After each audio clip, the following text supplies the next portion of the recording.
بسم الله الرحمن الرحيم.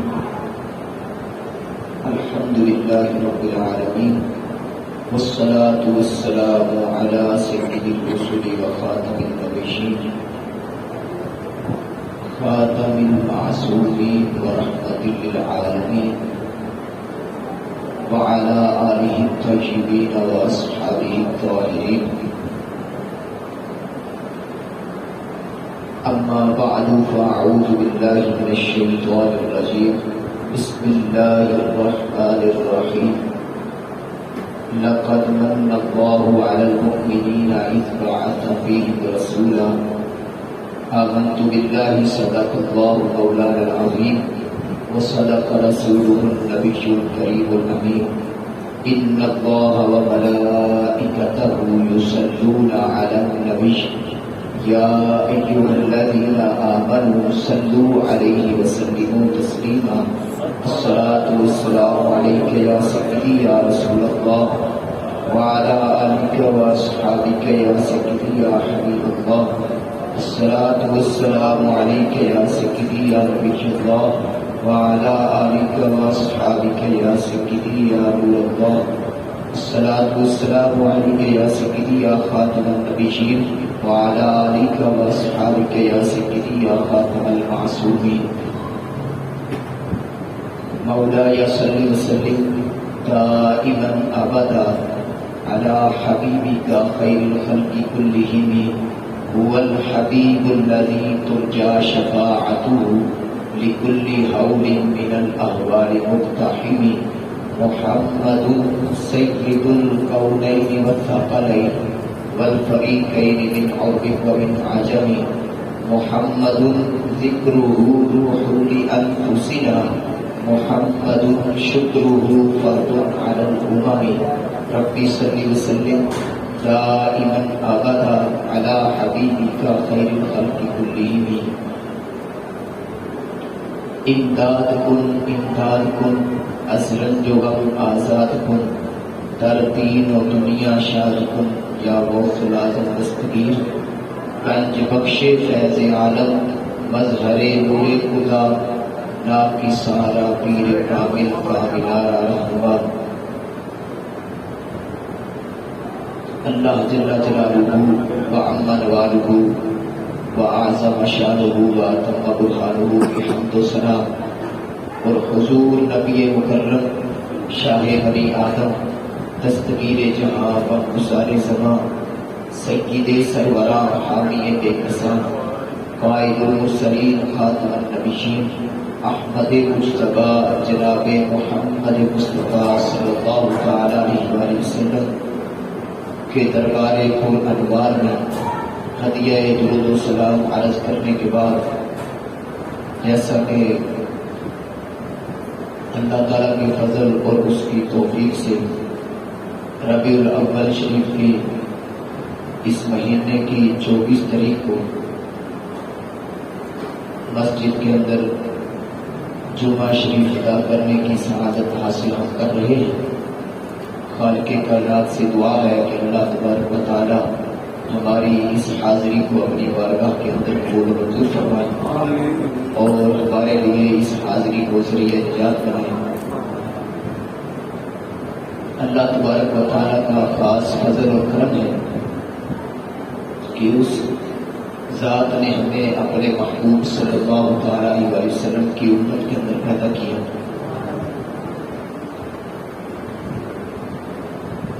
اس کے باوجود بھی اللہ تبارک و تعالیٰ کے بہت سارے احسانات ہیں. ہر احسان ایک سے بڑھ کر ایک ہے. اگر ایک احسان ہے اس کی طرف نظر کریں اور پھر دوسرے احسان کی طرف نظر کریں، دوسرے فضل کی طرف نظر کریں تو وہ پہلے سے بڑا نظر آتا ہے.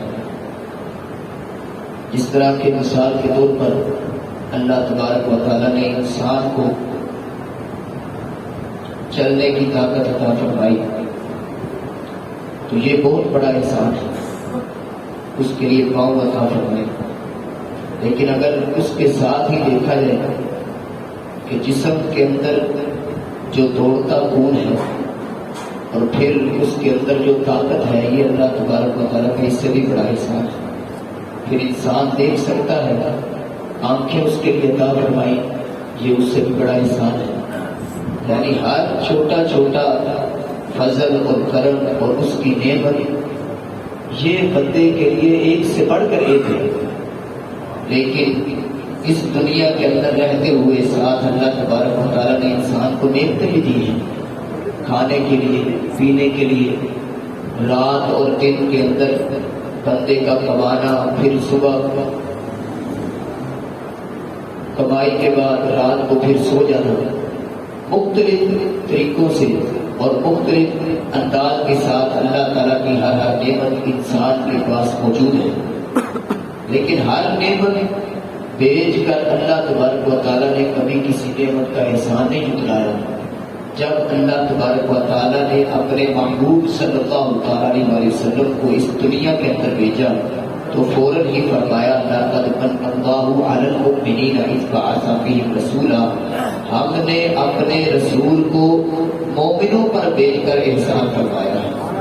اب اس کے اندر دوسروں کو شامل نہیں کیا، سارے انسانوں کو شامل نہیں کیا۔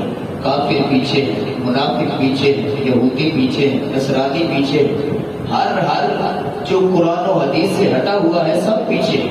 اللہ تبارک و تعالیٰ نے انہی کو احسان یاد دلایا ہے جن پر اپنا محبوب بھیج کر کرم فرمایا ہے۔ سبحان اللہ۔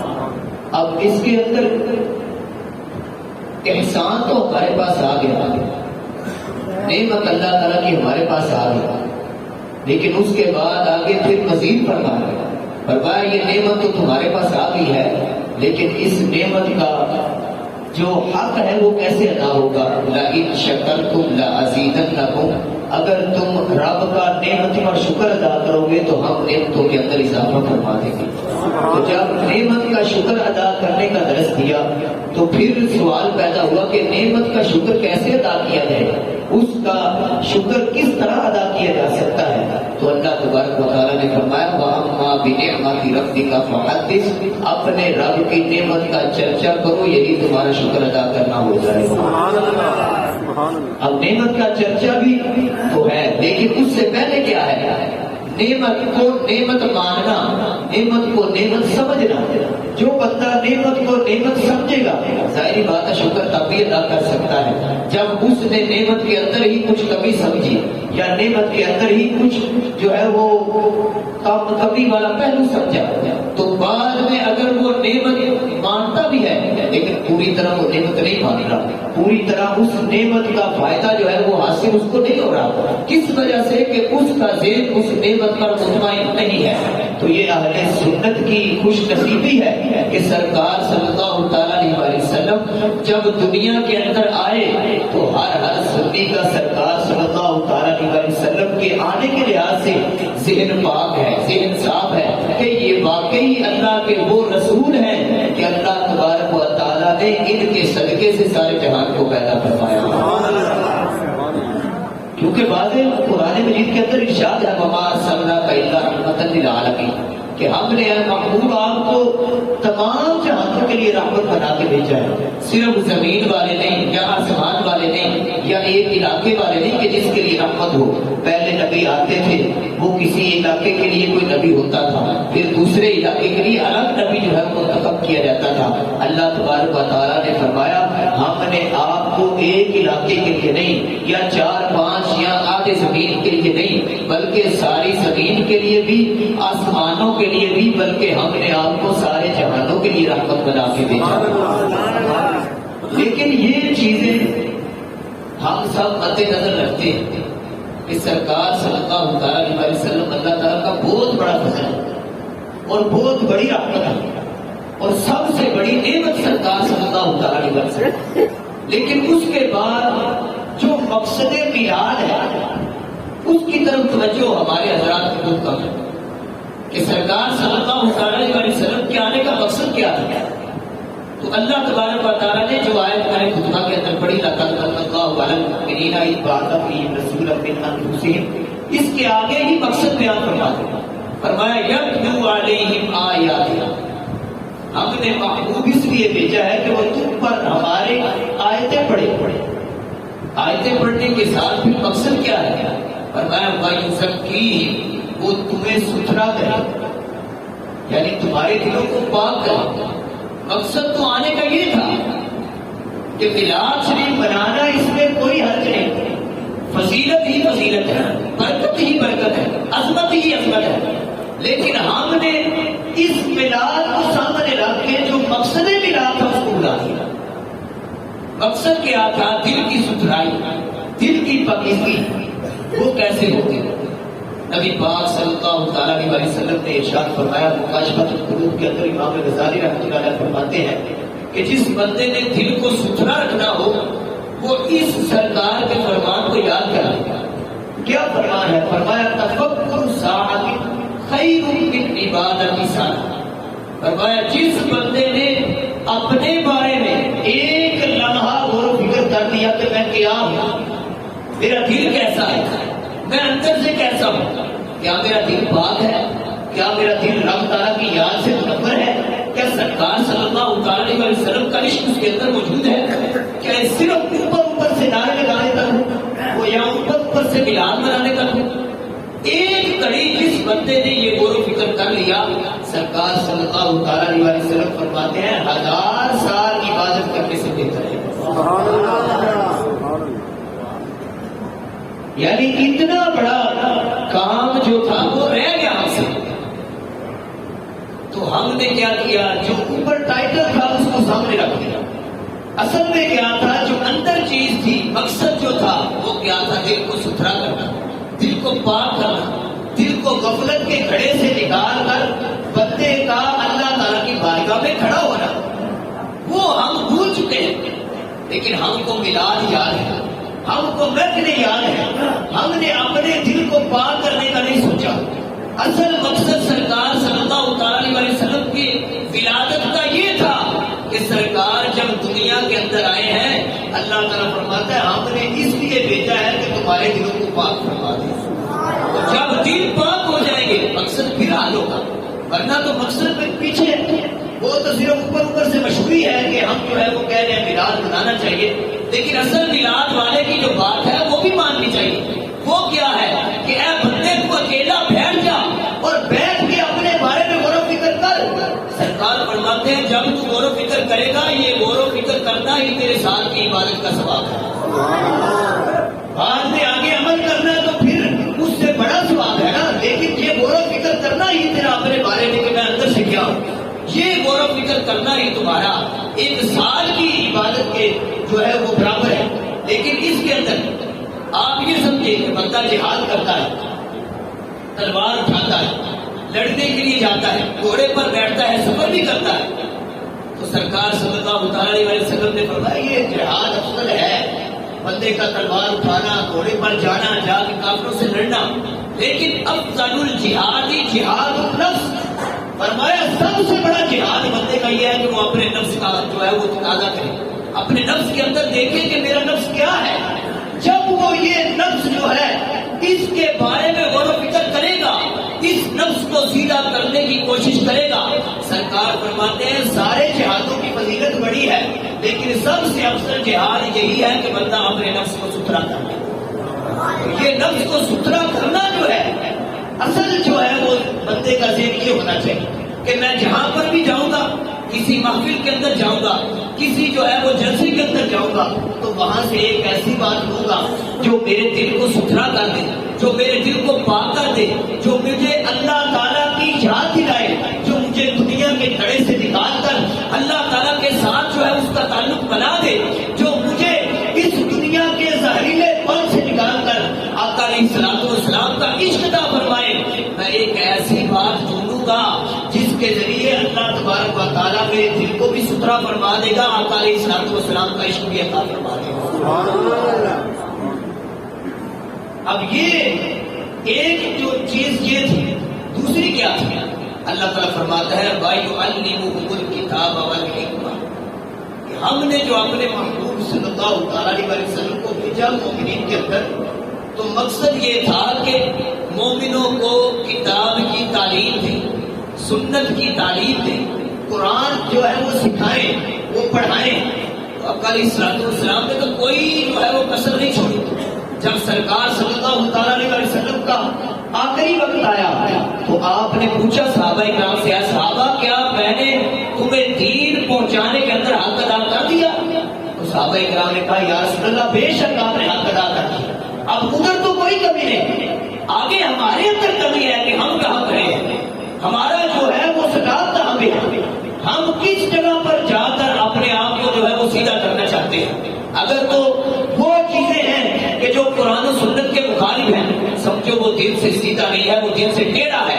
لیکن اگر وہ چیزیں اپناتا ہے, وہاں جاتا ہے جہاں پر دل پاک ہوتا ہے, بندہ کوشش کرتا رہے, ایک وقت آئے گا اللہ تعالیٰ دل کو روشن فرما دے گا. اب یہ ہماری سب سے بڑی جو کمزوری یہ بھی ہے کہ ہم قرآن مجید کی تلاوت نہیں کرتے. وہ علامہ اقبال نے فرمایا تھا غالباً کہ وہ زمانے میں معزز ہوئے قرآن پڑھ کر, ہم ذلیل و خوار ہوئے قرآن چھوڑ کر. تو ہم نے جو قرآن کو چھوڑ دیا تو اس وجہ سے ہم جو ہے وہ پیچھے رہ گئے. سرکار صلی اللہ تعالیٰ علیہ وسلم صحابہ کرام کے جلسے میں بیٹھے تھے, آپ نے حدیث پاکہ پڑھا رہا مرتبہ سنی ہوگی.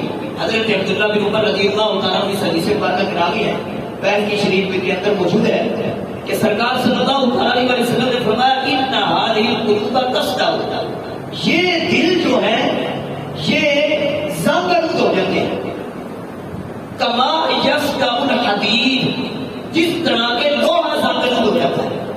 کیسے زنگ ہوتا ہے؟ فرمایا اذا اصابہ الماء, جب اس کو پانی پہنچتا ہے, جب پانی اس لوہے کے ساتھ لگتا ہے تو لوہا زنگ ہو جاتا ہے. اسی طرح قرآن و حدیث کا جو نور ہے اس کے علاوہ کوئی دوسری آب و ہوا جب دل کے ساتھ تعلق پکڑتی ہے تو دل بھی سرگرم ہو جاتا ہے. تو صحابہ کرام پریشان ہو گئے کہ دل بھی سرگرم ہو جاتے ہیں. تو پھر ایک صحابی نے عرض کی یا رسول اللہ صلی اللہ علیہ وسلم وما جرابها, کہ یا رسول اللہ پھر اس کا علاج کیا ہے؟ یہ دل تو زنگ ہو جاتے ہیں, دلوں کو زنگ لگ جاتا ہے جس طرح لوہے کو زنگ لگتا ہے, لیکن اس کا علاج کیا ہے, اس کی پاکیزگی کیا ہے, اس کی ستھرائی کیسے ہوگی؟ تو میرے آقا علیہ الصلوۃ والسلام نے فرمایا صحابہ یہ میرا نسخہ قیامت تک یاد رکھ لو اور میری امت تک آگے پہنچا دینا. کثرت ذکر الموت و تلاوت القرآن, جتنا تم موت کو زیادہ یاد کرتے جاؤ گے, قرآن کی تلاوت کی کثرت کرتے جاؤ گے, اللہ تبارک و تعالیٰ اتنا ہی دل کو پاکیزہ فرماتا جائے گا. تو ہمارے دل اصل میں جو ہے وہ پاک ہونے چاہیے. ظاہری ستھرائی تو ہماری ہے کہ ہم کپڑے اچھے پہنتے ہیں, نہا دھو کر پہنتے ہیں, چہرے کو بھی سجاتے ہیں, جسم کو بھی سجاتے ہیں, لیکن اصل مزے کی بات یہ ہے کہ بندے کا دل بھی سجا ہوا ہو, بندے کا دل بھی اندر سے جس طرح وہ ظاہر میں پاکیزہ ہے اندر سے اتنا ستھرا ہو کہ جب سر جو ہے وہ سجدے میں جھکائے تو اس کا سر جتنا سجدے میں جھکتا جائے اتنا ہی اللہ تعالیٰ کے سامنے آتا جائے. یہ بندے کے لیے ہونا چاہیے کہ بندہ پہلے اپنے دل کی صفائی کرے, بعد میں اس کا بلال بنانا اس کے لیے باعث جو ہے وہ برکت زیادہ ہے, باعث رحمت زیادہ ہے, اس حالت سے کہ بندہ جو ہے وہ صرف بلال بنائے اور دل سے بندہ جو ہے وہ نہ سرکار کی سنت اپنائے, نہ قرآن کی تلاوت فرمائے, نہ جو ہے وہ سیدھے رستے پر چلے, بلکہ دن بدن وہ گمراہی کے اندر گرتا جائے, گناہوں سے جو ہے وہ آلودہ ہوتا جائے, بندہ دن بدن اس طرح تو پیچھے رہتا جائے گا. لیکن جب قرآن کی تلاوت بھی کرے گا, سرکار کی سنت بھی اپنائے گا, پھر کیا ہوگا؟ جیسے ہی بلال بنائے گا آقا علیہ الصلوۃ والسلام کا نور جو ہے وہ دل کے اندر آئے گا. یہ بندے کے لیے ایک لمحہ فکریہ ہے. ہم اس وجہ سے پیچھے رہ چکے ہیں کہ ہم نے قرآن کی تعلیم چھوڑ دی, ہم نے سرکار صلی اللہ علیہ وسلم کی سنت پر عمل کرنا چھوڑ دیا, ہم دل سے جو ہے وہ سرکار صلی اللہ علیہ وسلم کا نعرہ نہیں لگاتے, ہم ظاہر سے لگاتے ہیں لیکن ہم نے تعلیم سرکار کی چھوڑ دی, سنتیں چھوڑ دی. یہ سنتیں چھوڑنا, یہ قرآن کا جو ہے وہ نور اپنے دل سے نکالنا ہمارے لیے اتنا اندھیرا ہو گیا کہ آج ہم گناہوں کے اندر لتھڑتے جا رہے ہیں, گناہوں کے اندر گرتے جا رہے ہیں. جتنا گرتے جا رہے ہیں اتنا ہی دل جو ہے وہ پلید ہوتا جا رہا ہے, دل پاکیزگی کی طرف نہیں علیہ وسلم نے فرمایا نورانیت اس کے اندر تب آئے گی کہ اے بندے تو اپنی موت کو بھی یاد کر، اللہ تبارک و تعالیٰ کو بھی یاد کر۔ اللہ تعالیٰ کو یاد کیسے کرے گا؟ فرمایا تو قرآن کی تلاوت کرتا جا، اللہ تعالیٰ تیرے دل کو پاک فرماتا جائے گا۔ یہ اصل میں مقصد ہے۔ اب قرآن پڑھنے والے کی فضیلت کوئی کم تو نہیں، قرآن پڑھنے والے کے لیے فرشتے بھی مبارکیں بھیجتے ہیں۔ نبی پاک صلی اللہ تعالیٰ علیہ وسلم کا فرمان ہے، حضرت ابو ہریرہ رضی اللہ تعالیٰ عنہ اس حدیث کے راوی ہیں، فرماتے ہیں کہ سرکار صلی اللہ تعالیٰ علیہ وسلم نے فرمایا ان اللہ تعالیٰ قرأ طٰہٰ و یاسین قبل ان یخلق السماوات والارض بأربعہ۔ اللہ تبارک و تعالیٰ نے آسمانوں اور زمینوں کو پیدا کرنے سے پہلے 1000 سال پہلے سورہ طٰہٰ اور یاسین کی تلاوت کی۔ اللہ تبارک و تعالیٰ نے تلاوت کی۔ اس سے پتہ چلتا ہے قرآن پڑھنا اللہ تعالیٰ کی بھی سنت ہے، قرآن پڑھنا اللہ تعالیٰ کی بھی سنت ہے۔ سورہ طٰہٰ اور سورہ یاسین کی تلاوت آسمانوں اور زمینوں کو پیدا کرنے سے 1000 سال پہلے فرمائی۔ اب کیا ہوا؟ فلما سمعت الملائکۃ القرآن، جب ملائکہ نے قرآن سنا، فرشتوں نے قرآن کو سنا، تو انہوں نے پھر مبارکبادیں دی۔ کس کو؟ فرمایا طوبیٰ لأمۃ ینزل ھذا علیہا، ہر اس امت کو مبارکباد ہے جن پر یہ قرآن اترے گا، جن پر یہ قرآن اترے گا۔ فرشتے کہتے ہیں ہم ان کو مبارکبادیں پیش کرتے ہیں۔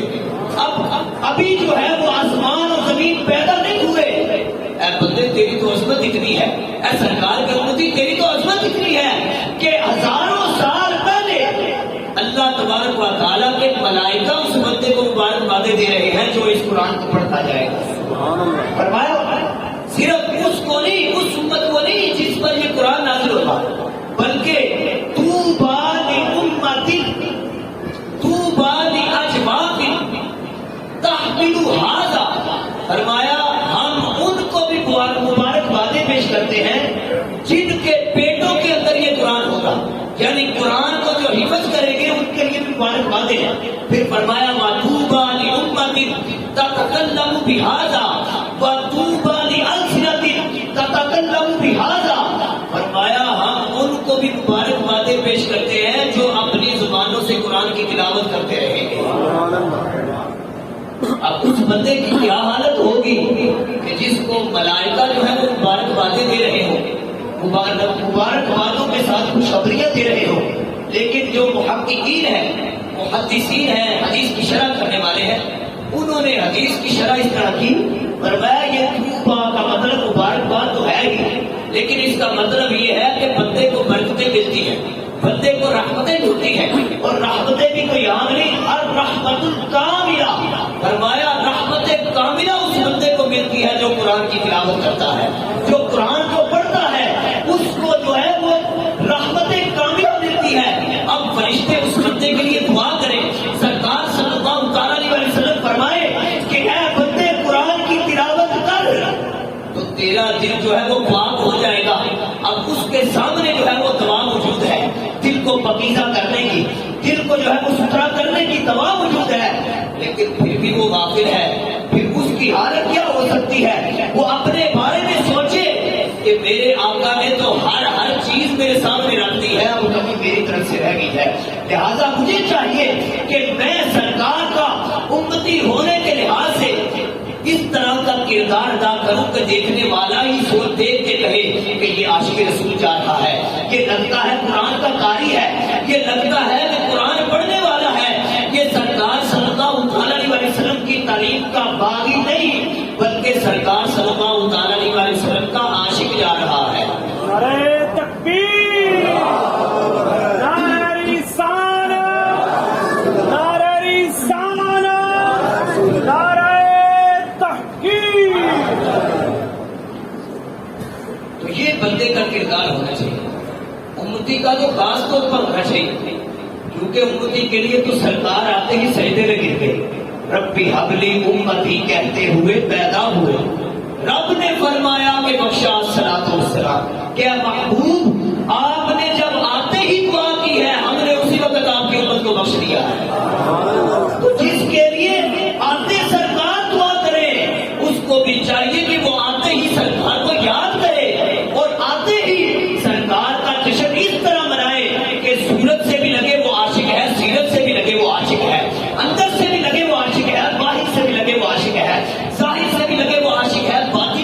وہ عاشق ہے، بلکہ اس کی ہر ادا ایسی ہونی چاہیے کہ جن کی ہر ادا سنت مصطفیٰ، ایسے پیرے طریقت پہ لاکھوں سلام کہ وہ بندہ جتنا جو ہے وہ سرکار کے عشق میں مچلتا جائے تو پھر اس کی زندگی ایسی بنتی جائے کہ دل بھی نور ہے اور سینہ بھی نور نالا نور ہے۔ تو یہ بندے کے لیے ہونا ضروری ہے۔ اب سرکار صلی اللہ تعالی علیہ وسلم وہ ہماری اصلاح کے لیے اتنا کچھ فرماتے ہیں۔ اب میں آپ کو یہ بتانا چاہوں کہ حضرت ابراہیم علیہ السلام جب آپ اپنی امت کے اندر تشریف لائے تو اس وقت آپ نے بڑی محنت سے اپنی امت کو تبلیغ کی، اور پھر ایک وقت آیا دعا کی سرکار صلی اللہ تعالی علیہ وسلم کی۔ بڑی توجہ سے بات سنا، اللہ تبارک و تعالیٰ نے اس کو قرآن مجید کے اندر نازل فرمایا۔ کیا دعا کی؟ ربنا وابعث فیہم، اے ہمارے رب تو بھیج ان کے اندر، ان لوگوں کے اندر رسولا منہم، انہی میں سے رسول یتلو علیہم آیاتی، ان پر تیری آیات پڑھی، یتلو علیہم آیاتی کا کہ ان کے اندر ان پر تیری جو ہے وہ آیات پڑھی۔ اب حضرت ابراہیم علیہ السلام کا بھی تو مقصد یہی تھا کہ بندے جو ہے وہ دل سے ستھرے ہو جائے، دل سے پاک ہو جائے۔ دعا کی سرکار کے آنے کی، لیکن آگے بتایا وہی جو اللہ تبارک و تعالیٰ نے بھیجنے کا مقصد بتایا۔ فرمایا ہم نے رسول بھیجا ہے، لیکن کس لیے بھیجا ہے کہ قرآن کی آیتیں پڑھ کے تمہیں سنائے اور تم جو ہے وہ دل سے ستھرے ہو جاؤ، تم جو ہے وہ پاک ہو جاؤ، تمہارے دل نور نالا نور ہو جائیں۔ وہ تمہیں کتاب کی تعلیم دے، تجھے سنت کی تعلیم دے، تمہارے لیے ساری زندگی کا نمونہ وہ سرکار کی زندگی ہے کہ جب سرکار صلی اللہ تعالی علیہ وسلم تشریف لائے تھے تو آنے کا مقصد یہ تھا کہ دل بھی ستھرے ہو جائے، لوگ بھی جو ہے وہ پاکیزہ ہو جائے، لوگوں کا دل بھی ستھرا ہو جائے، لوگ پاک ہو جائیں۔ تو جب پاک کرنا میرے آقا کا مقصد تھا تو ایک امتی کا بھی مقصد یہ ہونا چاہیے کہ میں قرآن پڑھ کے اپنے دل کو پاک کروں گا، میں سرکار کی سنت اپنا کے اپنے سینے کو پاک کروں گا، اپنے ظاہر کو سرکار کی سنتوں سے سجاؤں گا، جب کھانا کھانے کے لیے بیٹھوں گا تو سرکار کی سنت کا لحاظ رکھوں گا، جب پانی پیوں گا تو سرکار کی سنت کا لحاظ رکھوں گا، جب جو ہے وہ گھر سے باہر نکلوں گا تو پھر قدموں کے لحاظ سے سرکار کی سنت کا لحاظ رکھوں گا، جب مسجد کے اندر داخل ہو جاؤں گا تو سرکار کی سنت کا لحاظ رکھوں گا۔ یعنی ہر پہلو کے اندر اس امتی کو چاہیے کہ سرکار کی سنت اپنائے، تو پھر اس بندے کا پتہ چل جائے گا یہ واقعی عاشق رسول ہے، یہ واقعی عاشق سرکار صلی اللہ تعالی علیہ وسلم کا عاشق ہے، اس وجہ سے کہ اس کا ہر پہلو قرآن کے بھی مطابق ہے، سرکار کے فرمان کے بھی مطابق ہے۔ اب یہ دعا فرمائی وہ اعلیٰ حضرت عظیم برکت رحمۃ اللہ علیہ بولے نا کہ وہ جہنم میں گیا جو ان سے مستغنی ہو، فرمایا جو آقا سے مستغنی ہو گیا وہ جہنم میں گیا، وہ جہنم میں گیا جو ان سے مستغنی ہوا۔ اب یہ جو دعا میں نے پڑھ کے آپ کو سنائی حضرت ابراہیم علیہ السلام نے کی تھی، اور حضرت ابراہیم علیہ السلام یہ سمجھتے تھے کہ ایک رسول کے آنے کی ضرورت ہے جو ان کے دل کو ستھرا کرے، جو ان کے دل کو پاک کرے۔ تو پھر جب یہ دعا مانگی تو اعلیٰ حضرت عظیم البرکت رحمۃ اللہ علیہ نے بریلی سے قلم اٹھایا اور فرمایا وہ جہنم میں گیا جو ان سے مستغنی ہوا ہے خلیل اللہ کو حاجت رسول اللہ کی۔ فرمایا دیکھو حضرت ابراہیم علیہ السلام اپنی امت کے اندر بھی یہ دعا کر رہے ہیں کہ اے اللہ تو اپنا رسول بھیج جو ان کے دلوں کو پاک کرے، جو ان کے دلوں کو ستھرا کرے، جو ان کو تیری آیتیں پڑھ کے سنائے، جو ان کو قرآن کی تعلیم دے، جو ان کو سنت کی تعلیم دے، ان کو ستھرا کرے۔ یہی رب کے ساتھ تعلق ہے، یہی مصطفیٰ کے ساتھ تعلق ہے، یہی بندے کا تعلق قرآن کے ساتھ ہے، یہی سرکار کے فرمان کے ساتھ ہے۔ اب اسی دعا کا اظہار فرماتے ہوئے ایک موقع پر سرکار صلی اللہ تعالی علیہ وسلم نے اپنے آپ کو یاد کیا، فرمایا صحابہ میں کیا ہوں، میں تمہارے سامنے بیٹھا ہوں لیکن میں تمہیں بتا رہا ہوں میری اصل جو ہے وہ حقیقت کیا ہے۔ حقیقتوں میں سے ایک حقیقت یہ ہے انا دعوت ابی ابراہیم، میں اپنے ابا جان حضرت ابراہیم علیہ السلام کی وہ مانگی ہوئی دعا ہوں، وہ مانگی ہوئی دعا ہوں۔ کون سی؟ ربنا وابعث فیہم رسولا منہم یتلو علیہم آیاتک، کہ اے صحابہ جو حضرت ابراہیم علیہ السلام نے اپنی امت کے اندر رہتے ہوئے دعا مانگی تھی، میں وہ دعا بن کے آیا ہوں۔ وبشارت عیسیٰ، اور حضرت عیسیٰ علیہ السلام نے جو میرے آنے کی خوشخبری دی تھی، اللہ تبارک و تعالیٰ نے مجھے وہ خوشخبری بنا کے بھیجا۔ آقا علیہ السلام کا آنا یہ باعث برکت ہے، رحمت ہے، سب سے بڑی نعمت ہے۔ اس پر خوشی منانا یہ بندے کے لیے برکتوں کا سبب ہے، رحمتوں کا سبب ہے، اس کو بڑی فضیلتیں ملتی ہیں۔ لیکن اصل مقصد بھی تو سمجھا جائے، آنے کا مقصد کیا تھا؟ وقت میلاد منانا مقصد تھا، محفلیں ملانا مقصد تھا، یا وہاں پہ لنگر کھانا مقصد تھا، یا نعرے لگانا مقصد تھا؟ مقصد یہ نہیں تھا۔ مقصد اگرچہ یہ مقصد کی ابتدا ہے، مقصد کی طرف اشارہ ہے، لیکن مقصد تھا دل پاک ہو جائے، سینے پاک ہو جائے، سینے ستھرے ہو جائے، لوگ رب کی عبادت کریں۔ غرور و تکبر بٹھاتا ہے سجدہ، بشر کو خدا سے ملاتا ہے سجدہ۔ یہ بندہ رب کی عبادت کر کے سرکار کے آنے کا مقصد یہ تھا کہ یہ رب تک پہنچ جائے، اس کا تعلق رب کے ساتھ لگ جائے۔ جب بندے نے یہ مقصد پورا کر لیا تو سمجھو اب بندہ جو ہے وہ حقیقی عاشق رسول ہے، وہ بندہ حقیقی قرآن کا پیروکار ہے۔ اور اگر وہ اس سے پیچھے ہے، وہ قرآن کا نہ پیروکار ہے نہ سنت کا پیروکار ہے، بلکہ وہ کسی اور طرف جا رہا ہے۔ اس لیے ہمیں چاہیے کہ ہم اپنی زندگی کو سامنے رکھتے ہوئے اپنے آپ کو درست کریں اور اپنا قبلہ جو ہے اس کو درست کریں کہ آقا علیہ السلام جب دنیا کے اندر آئے تو اپنے صحابہ کی تربیت ایسی کی کہ حضرت ابوبکر صدیق رضی اللہ تعالیٰ عنہ جیسے پیدا ہوئے، حضرت عمر فاروق رضی اللہ تعالیٰ عنہ جیسے پیدا ہوئے، وہ عمر کے جو جمعہ کے وقت بیٹھ کر مدینہ شریف کے اندر منبر پر فرماتے ہیں یا ساریت الجبل، کہ اتنی نگاہ دور تک پہنچ گئی آقا علیہ السلام کی بیٹی کے اندر کہ حضرت اسامہ بن زید میدان کے اندر جنگ کر رہے ہیں، لیکن حضرت عمر فاروق رضی اللہ تعالیٰ عنہ منبر پر بیٹھ کے ان کی جنگ کو دیکھ رہے ہیں اور فرماتے ہیں یا ساریت الجبل، اے حضرت ساریہ آپ پہاڑ کی طرف چلے جائیں، آپ جنگ کے اندر کامیاب بھی ہو جائیں گے، جنگ کو فتح بھی کر لیں گے۔ یہ سارا سرکار صلی اللہ علیہ وسلم کے آنے کا فیض تھا۔ آپ نے تعلیم کے ساتھ حضرت عمر فاروق رضی اللہ تعالیٰ عنہ جیسے صحابی بنائے، حضرت عثمان غنی رضی اللہ تعالیٰ عنہ جیسے جو ہے وہ جرنیل بنائے، حضرت مولا علی رضی اللہ تعالیٰ عنہ جیسا بہادر شخص پیدا کیا کہ جس نے مرحب کے سر پر تلوار چلائی، کہا کافر تجھے چھوڑوں گا تب جب میں تیرے دو ٹکڑے کر دوں گا، میں تیرے ٹکڑے کر کے چھوڑوں گا۔ یہ سارا زور کہاں سے آیا تھا؟ وہ خیبر کے دروازے کا اکھڑنا وہ کہاں سے آیا تھا؟ وہ سارا آقا علیہ السلام کے دل کو ستھرا کرنے کی تعلیم تھی، وہ ستھرا کرنے کی تعلیم تھی، جس تعلیم نے، جس ستھرائی نے وہ طاقت پیدا کی کہ خیبر کا دروازہ جس کو 1000 مرد اٹھاتے تھے، حضرت مولا علی رضی اللہ تعالیٰ نے ایک ہاتھ سے اٹھا کر پھینک دیا۔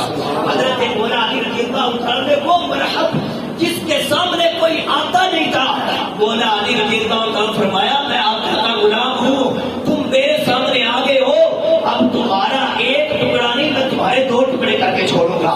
ساری زندگی دنیا یاد رکھے گی کہ قیامت تک کے لیے آقا کے غلام ان کے سامنے کھڑے ہونا مشکل ہے، آقا کے غلام کے سامنے بولنا مشکل ہے، کیونکہ وہ عشق اجازت ہی نہیں دیتا کہ آقا کے بارے میں بات کی جائے، وہ عشق اجازت ہی نہیں دیتا کہ آقا علیہ السلام کے بارے میں کوئی بات سن سکے۔ لہذا جان لو ختم نبوت کا معاملہ ہو، ناموس رسالت کا معاملہ ہو، میلاد النبی کا معاملہ ہو، عشق رسول کا معاملہ ہو، جب تک دنیا کے اندر عاشقان رسول زندہ ہے نہ کوئی آقا کے بارے میں بات کر سکتا ہے، نہ کوئی آقا کے بارے میں بول سکتا ہے۔ یہ سرکار کی تعلیم کا جو ہے وہ فیض ہے کہ آج تک مولا علی کے غلاموں کے سامنے کوئی نہیں بول سکتا، عثمان غنی کے غلاموں کے سامنے کوئی نہیں بول سکتا، حضرت عمر فاروق رضی اللہ اللہ تعالیٰ کے ماننے والوں کے سامنے کوئی نہیں بول سکتا، صدیق اکبر رضی اللہ تعالیٰ عنہ کے غلاموں کے سامنے کوئی نہیں بول سکتا، تو پھر آقا کے غلاموں کے سامنے کیسے کوئی بول سکے گا؟ لہذا بندے کو چاہیے کہ وہ اپنا دل پاک کرے۔